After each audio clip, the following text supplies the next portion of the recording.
by way of a non-introduction, Sandra. Please recall today that this is in our alternative format for IAS guest presentations. We had a wonderful lecture already from Professor Sandra Scham of the Catholic University of America and a number of other distinguished addresses. This today is her seminar presentation. So we have a much more informal format. And Professor Scham is going to speak for 30 minutes or so. Any moment now, she's going to be sharing her screen. And for those of us who have been on holiday in Andalusia, I think this may well be of particularly gripping interest. What we're going to get today is Nomads in Paradise, Berber and Bedouin art, Berber and Bedouin Al-Andalus. Professor Scham, over to you. All right, I just wanted to talk a little bit about some of the research I've been doing in connection with this project, and also just the whole question of Bedouin land rights and negotiating Bedouin land rights. And the reason I'm interested in, and I've been studying Al-Andalus for a long time, the reason I have an interest in it is because of it's a very present past, I guess, if you use the word that I guess Ian Hodder coined the term. It's a past that is very much on the minds of people in the Middle East. I remember doing research in Jordan and interviewing an Islamic scholar who was talking about how, and this was in the 90s, he was not in any way expressing radical, what people would term radical opinions, but he did say that that the dream, of course, of most Islamic scholars was a reestablishment of the Ummah from Iran to Spain. And people still talk about this, and it's still a dream of the past, a desired past, if you will.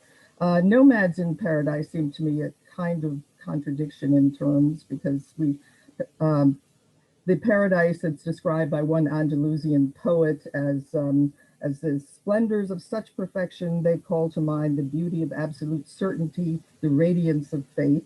And that does not seem to go really hand in hand with the kind of harsh life of people living in tents that we think of when we think of nomads, but there's a certain exoticism about nomads as well.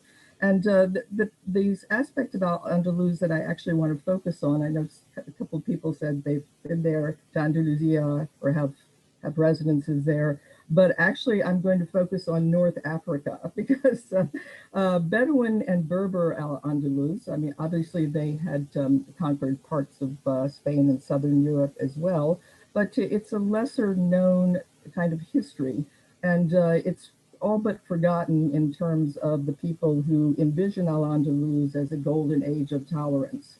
Because if you talk about what happened after the Almoravid and the Almohad dynasties took over and conquered probably even more land than the Caliphates had controlled.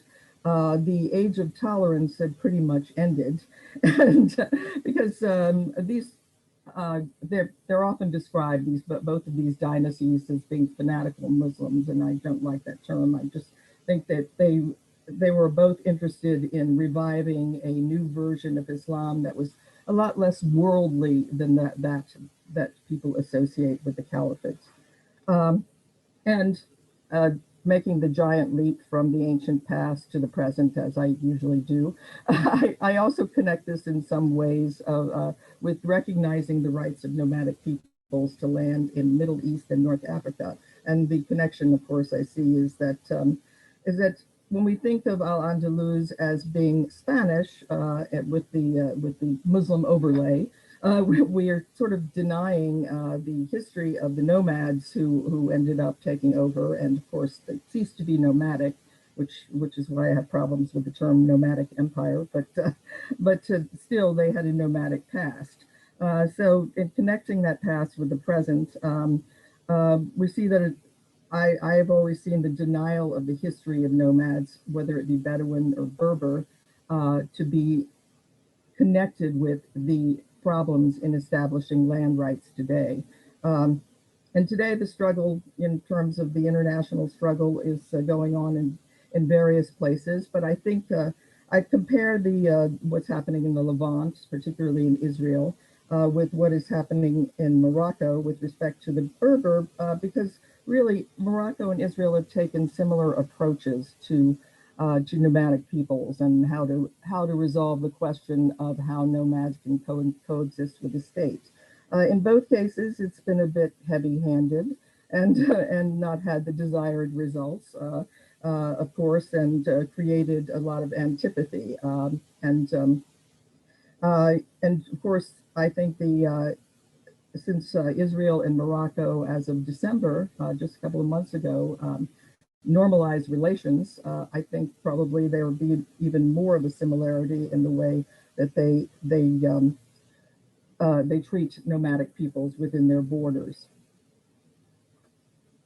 The one thing I wanted to point out is that in terms of the way states treat nomads, nowadays there is a persistent view that they actually will talk about the development of nomadic lands in terms of a tragedy of the commons view. In other words, they consider nomadic pastoralists to be overusing the lands that they have traditionally used for, well, for centuries. And usually these lands are actually marginal. They're not the kind of land that would be very productive in any event. And the kinds of strategies that the Bedouin and the Berber have used in order to develop these lands is actually works quite well and is not and the whole idea of applying the tragedy of the commons point of view towards them just doesn't make any sense in that light. Okay, just getting back to history. The reason I like to look at Al-Andalus, the second reason, is because it was a multi-ethnic, multi-confessional state, but people have various different views of it depending on where they stand. When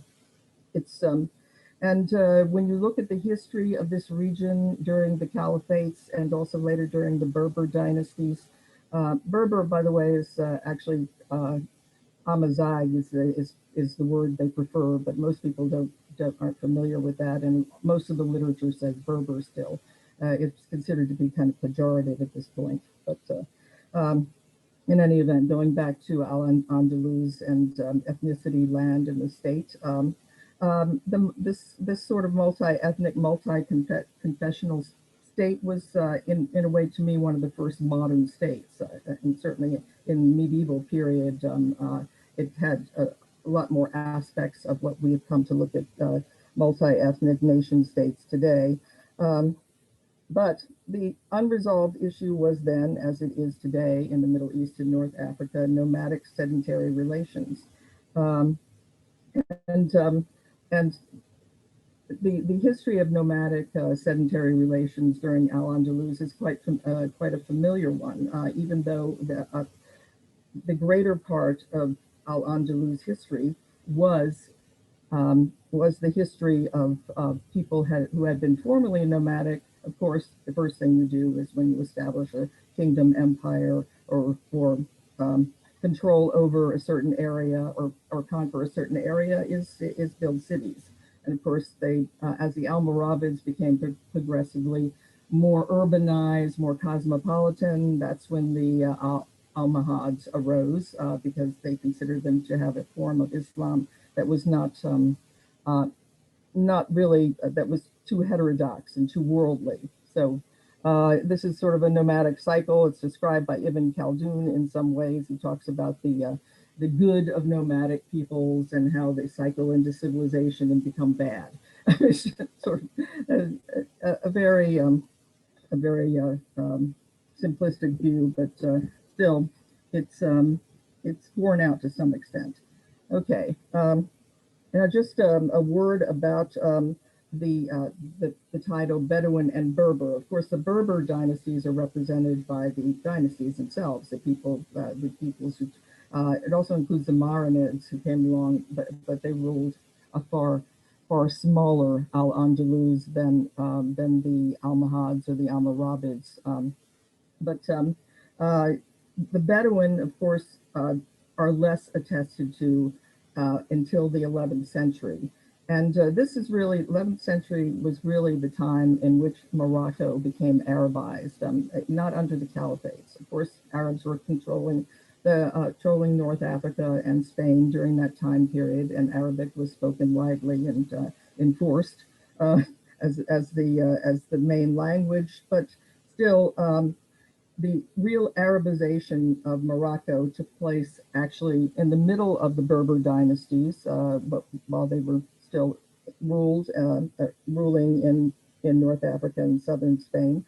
And there was a very large incursion of certain Bedouin tribes from the Sahara and from further east into North Africa.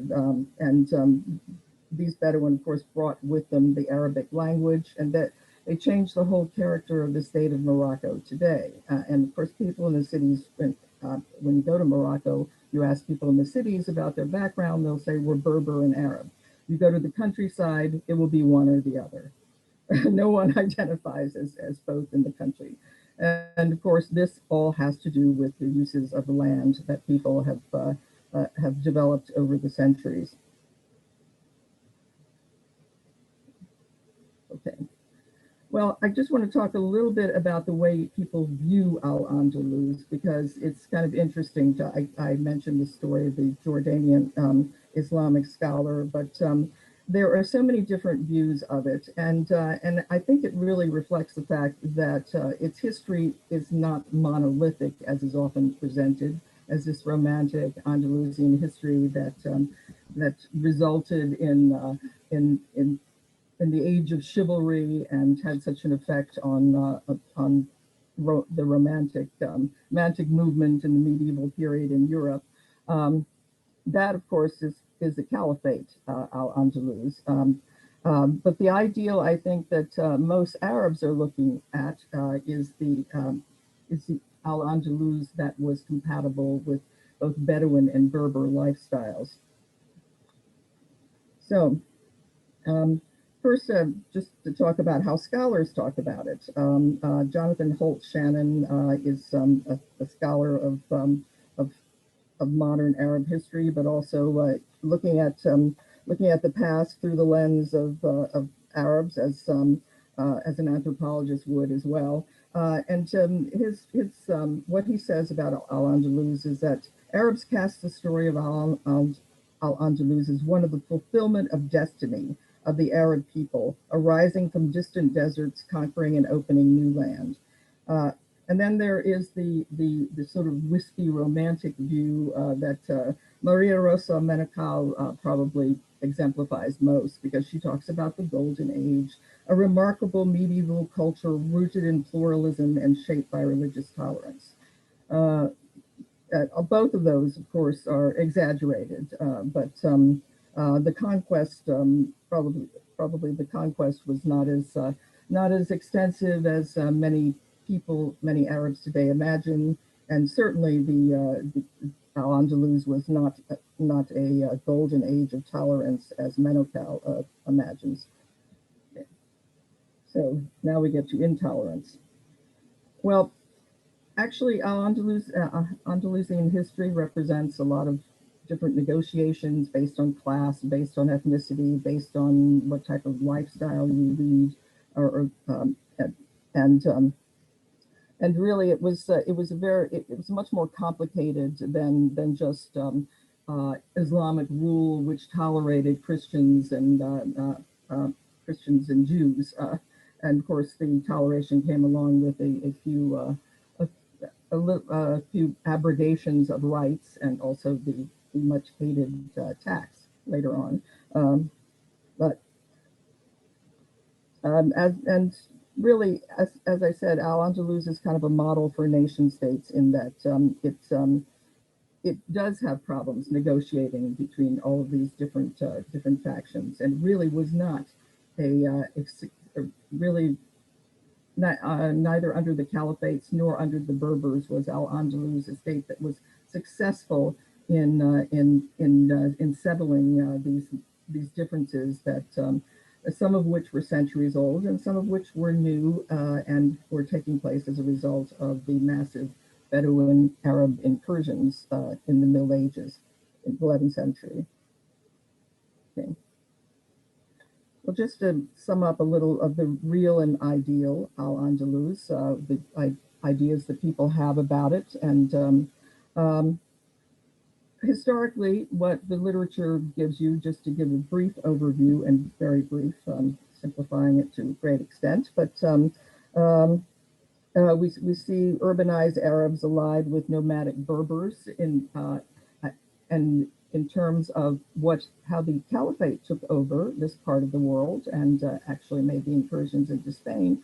It was very, very dependent on Berber mercenaries, Berber armies. It was in fact the Berbers who conquered Al-Andalus for the Caliphate, and later on decided that the Caliphate had not treated them well, so therefore they conquered it for themselves.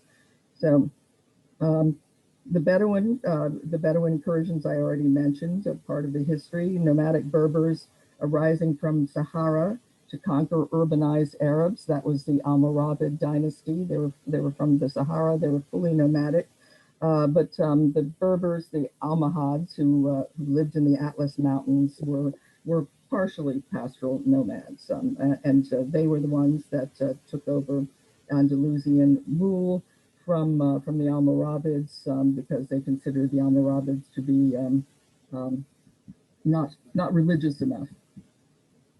So, now the ideal, I've already talked about that, but just to sum up, tolerance, golden age, pinnacle of civilization, and the romance idea, so chivalric romance associated with this time period in history, which really applies completely only to European Al-Andalus and European Al-Andalus under the Caliphates. Okay. There are also other uses of this history which are interesting, not just the Islamic point of view, the religious Islamic point of view, or the Arab point of view in general. Al-Andalus is mentioned frequently in extremist literature, and I have to mention this because I study extremism, and it's very apparent that the publications by ISIS and also speeches by the late Osama bin Laden and also the generals or leaders of Al-Qaeda often reference reconquering Al-Andalus, and it's sort of an ideal for them, but it's an ideal that I think is not really based on Arab Al-Andalus, but more on Berber Al-Andalus, because what they're looking at is a very strict Muslim state. This is on September 11, 2001, a date that I'm sure everyone will recognize. Osama bin Laden's first communication with the world was, "We will raise the unique flag of Allah on all stolen Islamic land from Palestine to Andalus." And there are a number of other statements that you can take from extremist literature as well. But also Al-Andalus figured prominently in early Zionism. It was considered by Jews to be an ideal that they would like to see returning to the Middle East, just as Jews were started to return to the Middle East after thousands of years in the 20s. And this statement was made in 1920 by Abraham Shalom Yehuda, a Zionist. He talked about, "Only when the spirit of tolerance and freedom that prevailed in the golden age of Arab thought in Al-Andalus will return to prevail today. This will enable all peoples to live together without prejudice and in peace." And this was a vision of that early Zionists had for being able to live peacefully in the Middle East, and we all know how that turned out. So, anyway, so I'm just a few more minutes, and then I'd like to discuss, or like to invite people to tell me what their experiences were with respect to nomadic history and also its relationship to to the way in which nomads are treated by states today. Nomadic and urbane Al-Andalus, I've actually talked about that already, so I briefly. But moving forward to the present again, Bedouin and Berber Al-Andalus. Bedouin are actual Bedouin in terms of their living an authentic lifestyle in Morocco are hard to find these days, even though it was the Bedouins who brought the Arab language and brought and Arabized Morocco. If you try and find material on the Bedouin today, they're really primarily involved in tourism. The Berber have not necessarily embraced tourism with the same zeal. And I have to say that everywhere I've been in the Middle East, the Bedouin actually are very good at embracing tourism and taking advantage of tourists to not taking advantage of the potential of tourism. So this is primarily the way people think of the few people still living a Bedouin lifestyle, and there aren't that many in Morocco today. And of course, the Arabs in Morocco do see their ancestors as having been Bedouin for the most part, as they were. But it's not necessarily a lifestyle they have any knowledge about personally. I think that in terms of the way in which both of these cultures see the past, it's quite different. The Bedouin or probably feel themselves to be part of the Arab Ummah, the Arabs who are now prominent in Morocco. And for a long time, Berbers really had to fight for their rights, although, of course, they are very numerous in Morocco, but people who live the Berber lifestyle are pretty much in the outskirts, as they always were, in the Atlas Mountains and in the Western Sahara. And these areas, like the Negev, similar to the Negev, are becoming more and more popular with people coming from the cities, wanting to move there, wanting to establish houses there, the government wanting to establish facilities there. And so encroachment upon the land has resulted in a schism between Bedouin and Berber that really reflects the nomadic sedentary relationships, even though they're both nomadic. So Bedouin and Berber don't really have common cause in terms of being nomads.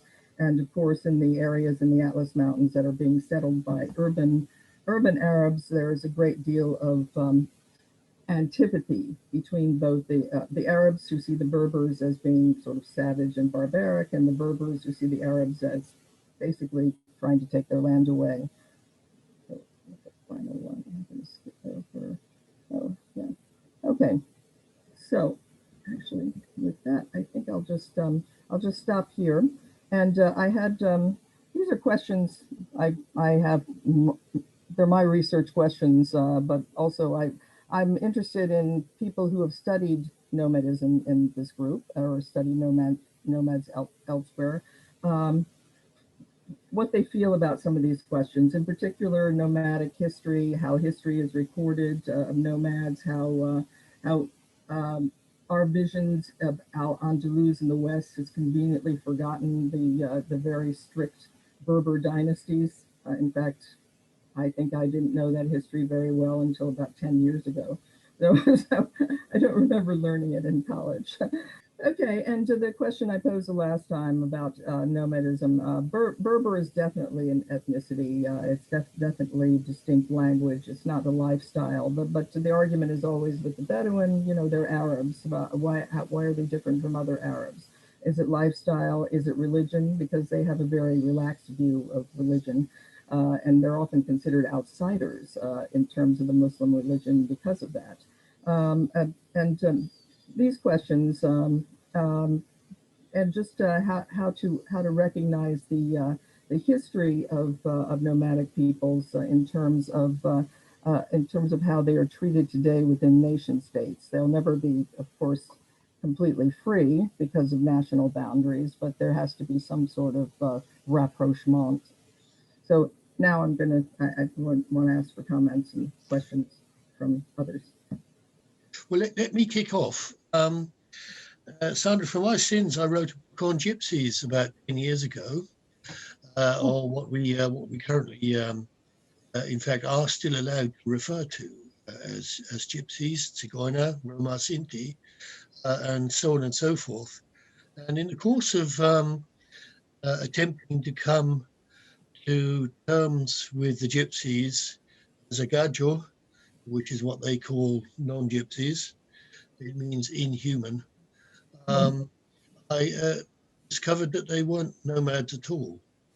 Actually been evicted from northwestern India and were actually permanent refugees living in a permanent state of negation and otherness. Is there a definition of gypsies which is better than that and really applies to the Bedouin and the Berbers? Well, I have to say, nomadic, I use it sort of as it's a shorthand way of talking about a lifestyle that's not quite settled. But the fact is, the Middle East and North Africa, well, North Africa has fully nomadic people. The Middle East does not. The people are not fully nomadic. They move around seasonally, and they do actually traditionally and always have planted and engaged in agriculture, but not on a large scale, just on a scale enough to grow food.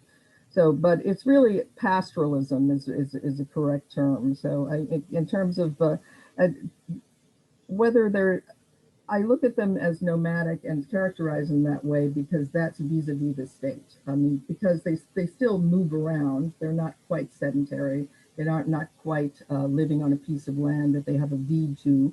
And because they have traditional areas that they move around to that the state has an interest in developing in many cases, then that really sort of characterizes their relationship to the state because they're seen as nomadic and they're seen as people who despoil the land and all of these other things, which, kind of just because people are really unaware that the strategies are intended to do quite the opposite.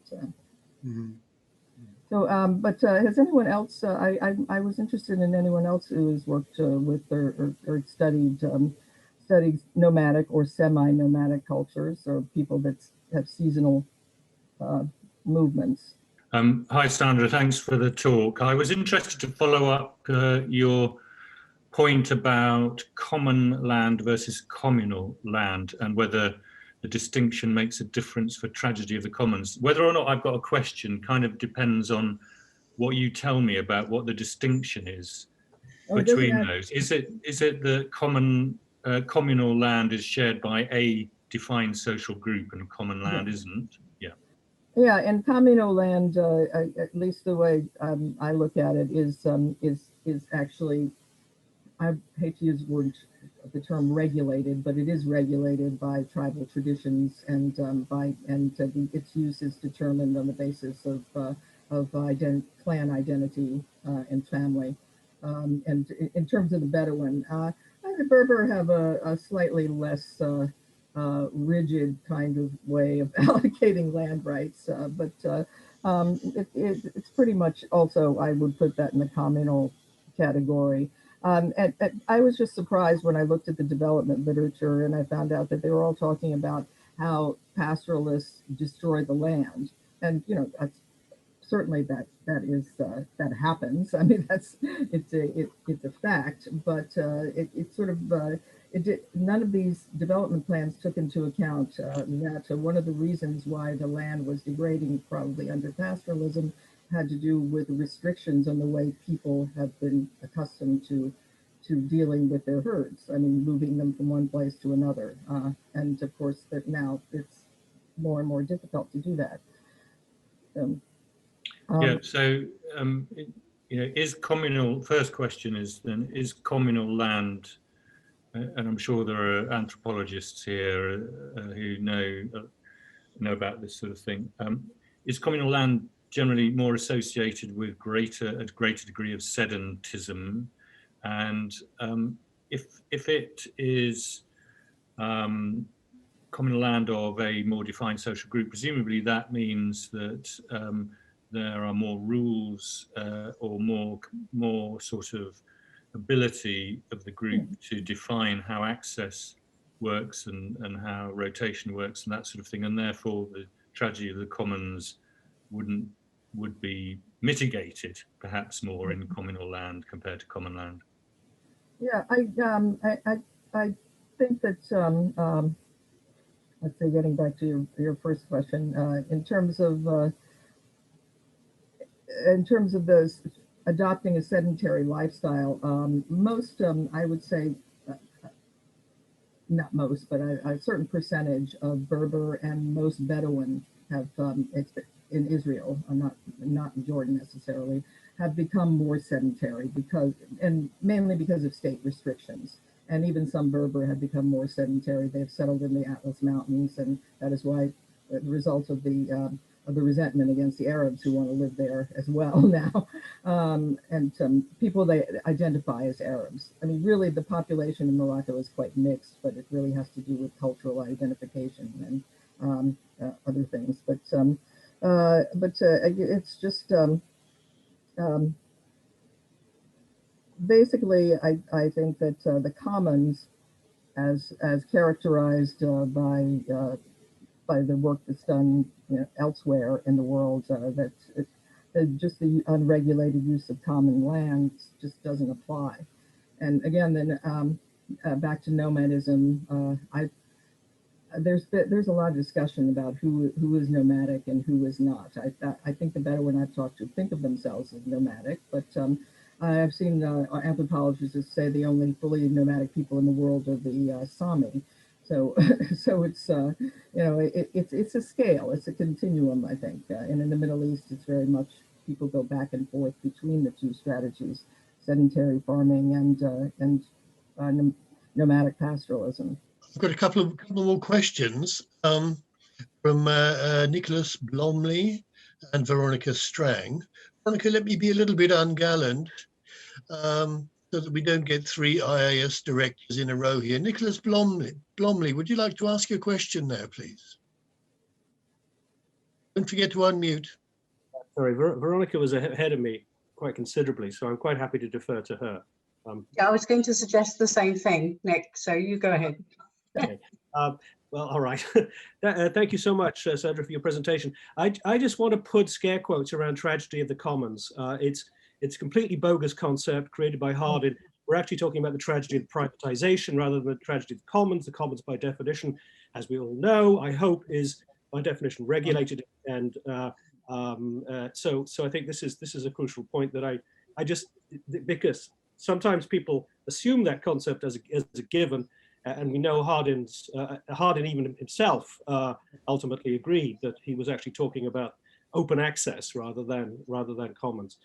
Your thread on nomadism is a fascinating one, and I can't help but thinking about it in the North American context, particularly around indigenous people and the ways in which nomadism is sometimes used, is weaponized, such that people who are actually engaged, as you know, in seasonal rounds and actually very organized patterns of movement are characterized as, by definition, immobile and transitory and lacking any sort of relationship to the land, which then makes land claims, for example, so very challenging. You can only claim land, you can only claim the land that you actually sort of occupy in a way that matches the sort of Western conception of sedentary property. And I wondered if that's a thread that's applicable in terms of the kind of contemporary struggles of nomadism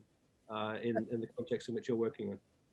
Oh, very much so. I mean, this is the ways in which, again, I look at it as the clash between nomads and the state writ large, but the state, of course, means a state that comes in with its own ways of recording who owns what, and land is, of course, the first thing that is, or that is the commodity that people think of most. And in terms of the tragedy of the commons, I totally agree with you that it's an outmoded and concept, but what I was shocked at is the degree to which development planners and policymakers still believe in it.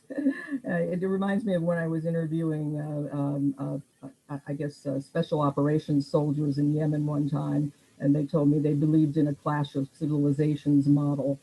And I mean, bogus literature, unfortunately, when it makes its way to government, it just takes hold there and doesn't ever part ways until some other bogus literature comes along to replace it. So yeah, no, I definitely agree with you about that concept in particular. And yes, I think what you the way you characterized the dichotomy, the way people negotiate land rights when they have a mobile lifestyle or an and now it's more of an ideal than a reality is it's definitely a very difficult matter and affecting nomadic communities and semi-nomadic communities everywhere, I think. So there was one person I know that I don't think he's here. I don't remember who it was who was talking about the Sami, who actually studied the Sami. But I'm interested in it. Has anyone here studied other nomadic peoples? I've asked that before, but and I know Nick was talking about the Gypsy and Nick Bromley. I know that you have as well. But to anyone else? Yeah, I could jump in there if you like, Sandra, because as you may know, I worked with Indigenous hunter-gatherers in Australia for many years. And I think what you said about nomad, I mean, I wanted to cheer when Nicholas came up with that stuff about the tragedy of the commons, because one of the things that's very plain is that whole discourse about the tragedy of commons has obscured some really very sophisticated modes of collective ownership, not only of specific areas of land, but of those kind of patterns of seasonal movement that Nicholas was talking about. And one of the things that comes through very strongly in the Australian ethnography is that there's nothing haphazard about nomadism. You know, this is all a very fine-tuned way of shifting with seasons and resources and animals and so forth, although of course it's not pastoralist in Australia, but the same principles apply, that people move around in concert with what the environment provides, and they have very sophisticated ways of negotiating rights as to who gets to use what parts of the land and waterscape and so forth. And the way they've dealt with this in Australia is quite interesting, because there is a provision for what they call Indigenous land use agreements, which means that even when land has been appropriated by, say, cattle farmers or whatever, they still have a right to make traditional uses of that land. But this has become more difficult in crowded areas. And I think one of the things that came through very strongly in your talk was that, you know, you mentioned that there are marginal land, but they probably weren't originally pushed out to the most marginal land. What has tended to happen with sort of those kinds of nomadic practices, I think, is that as states have formed and people have settled around them and farming has expanded, they've sort of been pushed more out to the margins, which means, of course, that their lifestyle is far less viable or sustainable than it was. And so there needs to be some kind of articulation of, firstly, where they had rights to originally, how those rights were negotiated and how they might be maintained, particularly when they cross more than one state boundary. But of course, that's become a very complex issue. But I'm delighted to hear people critiquing the whole tragedy of the commons, because it's actually a way of undermining alternative modes of ownership and movement and resource use. And I think it needs to be recognized as that shift away into privatization and originally Roman law notions of property. So there's a whole kind of political subtext, I think, to what you're saying. I wondered if you could actually say a bit more about that. Well, I agree with you, and basically most of what you said would be applicable to the situation in the Middle East, with some few exceptions. It's in terms the biggest exception I could think of would be with respect to the Bedouin in Israel, because they're not recognized as indigenous, which strikes me as ridiculous. But there is a huge argument, and there are anthropologists who are employed by the state of Israel, the government of Israel, to actually make the case that Bedouin are not indigenous to the Middle East or to Israel. I don't know. It's basically, but you know, the whole basis of the state of Israel is actually based on a 2,000-year-old claim. So we're talking about a kind of unreal world there. I mean, but elsewhere, I think what we were talking about is definitely true elsewhere in the Middle East. And it's not that, I mean, Jordanians have these issues too, and the Jordanians strongly respect their Bedouin past. And I mean, the king still has to appear in full Bedouin dress on certain occasions. So, but they still there. It's a modern nation state, and it just it's hard to encompass these movements and this way of using land and this way of using perhaps in what other people consider to be their land. So, but I actually had a question about in terms of well, I actually used to visit a relative who lived out in the country in the Midlands, unfortunately, but and there were various interesting ideas about the way people could cross land, had rights to do that. Now, you know, in the United States, there's signs that, you know, that threaten people with bodily harm if they should go over a fence. So I was wondering if any of these notions in the UK actually might have come from, you know, from a history of using common land, or because there seems to be more freedom in the countryside. Is that true? Or I didn't worry about getting shot anywhere. Let's put it that way. So. Oh, Henry, yeah. Henry?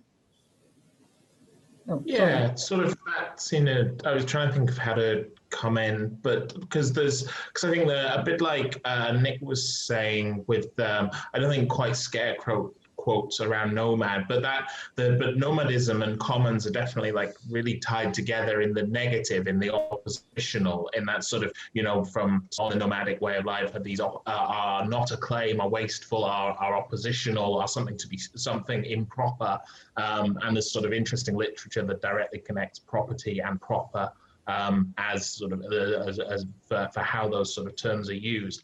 And so I think that you're sort of that kind of right to roam, right to access to the countryside stuff, far more limited in England than in Scotland. There's sort of domestic differences, different legal systems there, but that's I mean, it is sort of a tiny surviving fragment of something, rather than, I think the kind of rights of access wouldn't rank as common rights, sort of technically, formally in English law at the moment.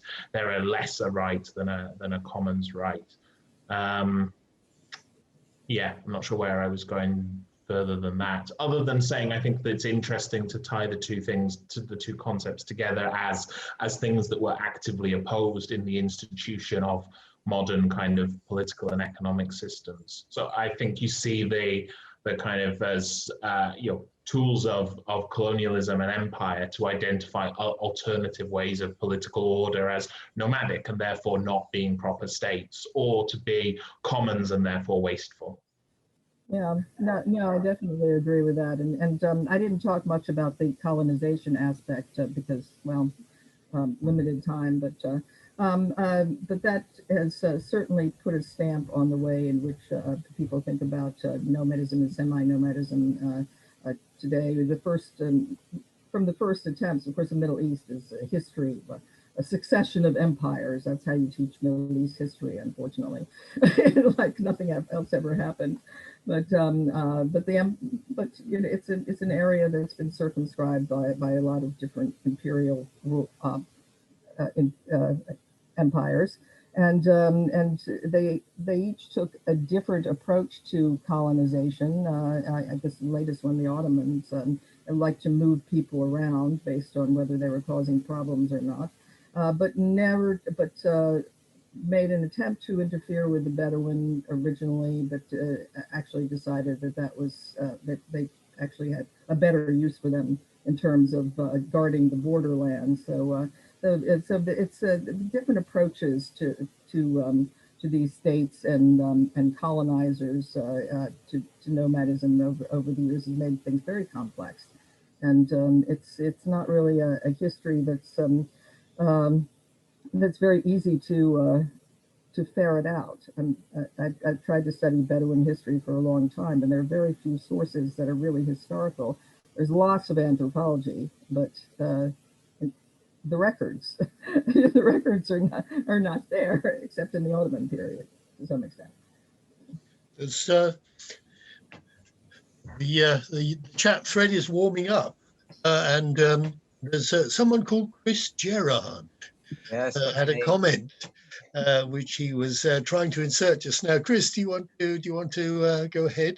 I suppose coming at this from the point of view of an archaeologist, I think one of the interesting things about evidence for transhumance, such as it is, particularly in the north of England, if you look in County Durham and Northumberland, you have plenty of places which are evidence of temporary occupational, seasonal occupation, usually associated with cattle on upland, so-called shealing sites, which Anna will be familiar with.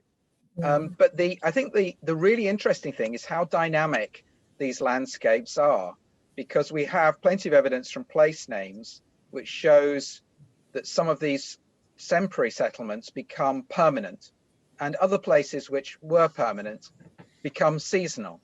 And so the landscape is in no way fixed in the later Middle Ages in that sense. Practices change over time. And I suppose that's one of the little things that archaeology can give you from a very particular case study in this area. Anna will have similar things from Southern Europe, I'm guessing. Yeah. I saw, Anna, your question is not appearing on my screen. So, here, wait, I should put the chat up. Let's see, there's a number of comments. Yeah, you were talking about studying short and long distance transhumant movements in the Basque Country. Yeah, Anna, I'd be interested in your take on just the whole relationship between nomads and the state, and from the point of view of the Basque, or other things relating to nomadic life in the modern world or in the past. Anna? I am sorry, I have a very poor internet connection in this part of my house, because at the moment we are too much in my house, so I have to move upstairs, but any problem. And yes, it is. I try to speak. It is very interesting to study the archaeology of transhumant movement. I have more studied sheep-related transhumant movement, because there are many different between the short distance and long distance transhumant movement, and there is an interesting relationship between also uses and the way to manage environmental resources, and I think that is something that could help to understand how the rights to land were claimed and exercised, and so maybe could be useful also to understand the present heritage of these practices. And I suggested you a paper of a colleague, Pablo Dominguez, who studied in Atlas in Morocco, in Atlas of Morocco, some communities of Berber shepherd, and the way through which they claimed and managed their commons, and what he defined the biocultural heritage of these kind of practices of pastoralism. And I think that it could be interesting to keep into consideration also the environmental dimension of these practices, and not only the cultural one, maybe. Yeah, certainly. That's let's see, I'm not sure I'm getting the what is the name of the paper that you, I have a book that's showing up on yes, I have this is well, Pablo Dominguez, but then I will write you an email with Thank you. With Thank his you. reference. Yeah. And it is also interesting to see how through archaeologists you could see how changed the way to the movement between short distance and long distance transhumant movement, and the way through which changed the use of this settlement that, as Chris said, changed, and they could pass from being temporary used or used as domestic spaces. And so in the framework of long distance transhumant movement, and then as a temporary shed, but not used as domestic spaces. And so there are many dimensions to take into consideration in pastoralism by the point of view of material cultures. At some, not now, of course, but at some time, I would really like to discuss your work with the Basque, because that's very interesting to me in terms of I don't know that much about transhuman populations in Europe at all. So I've just done almost all my work in the Middle East. So. Well, this is a long-distance transhumant movement in Ligurian Apennines. The last ones were in the first half of the 20th century, so not so far, not so many years ago, 40, 50 years ago.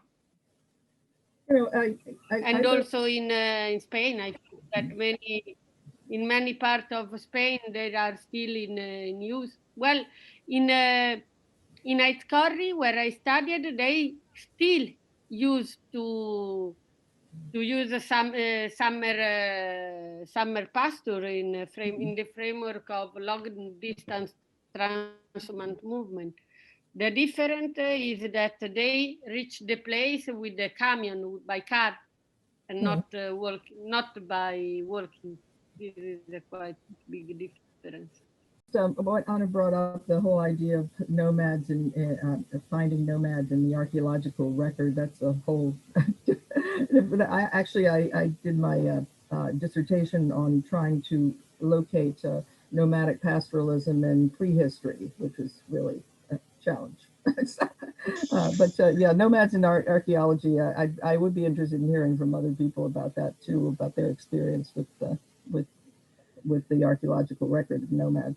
Well, we've got about 60 seconds officially, so please come in if you have another question. Any colleague out there? Well, can I ask one before we leave? Henry, you mentioned you work with the archaeology of transhuman peoples, right? Did you say that? Not me. Oh, no, it was someone, I'm sorry, I was keeping track of who said what. Maybe it was Chris. Nick. Chris, perhaps. Chris. Oh, okay. Yeah, and Anna. Okay, well, I know Anna, but no, I'm just wondering what the experiences of people who have tried to find evidence of nomads. You know, just the kinds of, how successful they were in locating both historical records and material culture. I mean, that's a long discussion for later, but I'd just be interested in hearing from other people about what their experiences were with respect to that. Veronica, a hand appeared mysteriously, but has now disappeared from my screen. Did you have a supplementary? I just had a small point to make that I thought connected the dots a little bit, but then I thought we're running out of time. But just, you know, I have a colleague in Auckland who I used to work with on property issues called Mark Wissey, and he always just say, follow the money.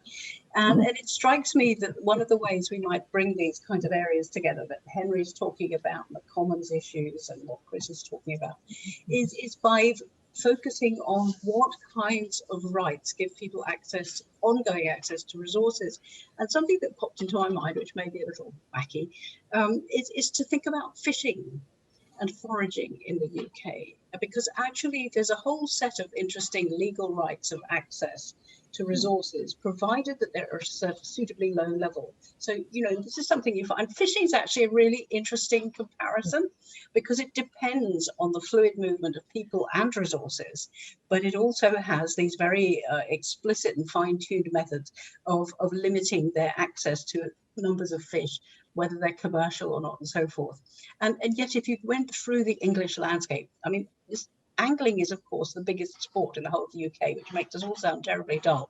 But the fact is, there's a whole archaeology of fishing places to which people still have access, and rights to catch fish to which they still have rights. And it ties in with the kind of right to roam stuff. And, you know, there's an interesting move in the UK at the moment towards foraging. But foraging only becomes a problem when it starts to compete, you know, with resources that others want. So I'm thinking about your Bedouin and their access to resources and what kinds of resources they're using. And there must be a map of the kinds of physical resources to which they have access. And there must be a kind of overlay map of rights and processes through which they maintain access to those. So I think following the money, following the resources might be a good way to bring these very different ways of thinking about common access to land and resources together. Sorry, that took a bit longer than I had planned. Laszlo, before you answer, Sandra, Laszlo looked like he's raising his hand, and he's from business studies. So we have about minus 30 seconds to make your point, Laszlo. Okay, I try. So I think there is something interesting in the urban environment in Europe, which is the squatters, who move around and utilize resources that are abandoned or not used by others. And I think it would be interesting to compare them to the behavior of squatters with the behavior of nomads who are using resources not utilized otherwise. Yeah, that's it. I guess that there is. I don't know that much about that aspect per se, but I've seen that there's a bit of literature on the culture and society of squatting in the United States. Of course, it has to be it's extremely clandestine and illegal. So what is interesting is a literature on squatting in the Netherlands, because the extreme shortage of housing after the war made it kind of on the edge of legal to occupy unoccupied houses. So I think it's basically the reusable resources and the redistribution of disused resources are kind of, from a business point of view, the most interesting aspect of it. And I think it generates the emergence of new cultures, even as we see. Okay, thank you. Sandra, just a quick response. Otherwise, I'm going to start talking about Germany and the similar phenomena there. Well, I actually, well, I mean, I'm learning something here, which is, I mean, for my part, was one of the things I hoped I would get out of this as well. So go right ahead. Okay, well, I think we're going to have to draw a line under the discussion now. Sandra, I think one of the greatest compliments that can be paid to your talk is that we have far more many questions than could possibly be answered. And if that's not a characteristic of a creative talk, then I don't know what is. So thank you very much for that. Thank you very much to all of our creative colleagues. I apologize for running slightly over time, but I think it was well worth hearing the extra words, most ultimately.